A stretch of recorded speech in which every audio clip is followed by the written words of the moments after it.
We are Clay and Susan Griffith, and we are here to talk about writing. We are writers.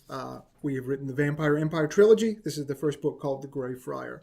What we're going to talk about today are the 5 questions that you need to answer as a writer. And if you can answer these questions about your story, we think you will have a great story at your disposal. The first one is, who is your hero? The second one is, what is your hero trying to accomplish? Who is trying to stop your hero? Who is, what will happen if your hero fails? And then there's a fifth one, why now?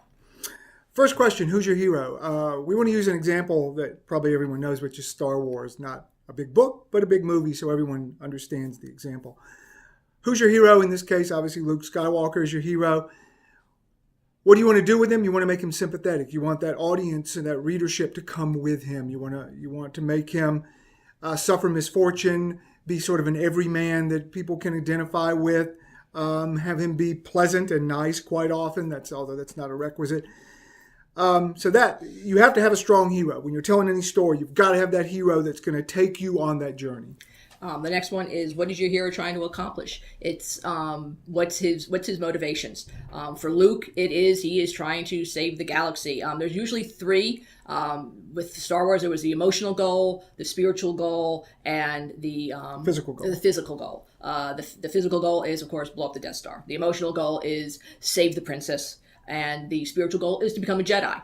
And those are the important ones. And he accomplishes them all at one time, which is always great for drama. If he can do one thing, shoot a bullet down the exhaust pipe of the Death Star, and he blows it up, all 3 goals, boom, done. Get him a medal, you're out of there. Question 3, who's trying to stop him? Villain. You want a villain of some kind in your book. Doesn't necessarily have to be a person, although that's always good. It can be a man-eating shark. It can be a hurricane. It can be a volcano.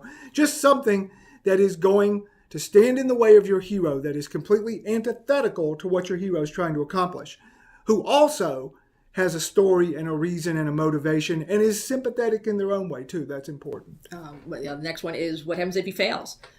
For Luke, he's going to lose the galaxy to the Empire. It's very important. It can be less dramatic than that. It can be loneliness. It can be anything, but it basically has to resonate with that character. Now, the last question, which is the 5th question David Mamet posed later than these first 4, is why now? Why are you telling the story right now? What he means is get to the heart of the story as soon as you can.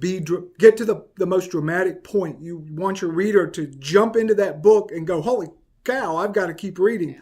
So don't wander into the drama. Start right at the drama and get to the end. And then if you can answer all 4 of those questions about your book, we think you have a good story, and we think you might can sell it. So thank you. And get writing.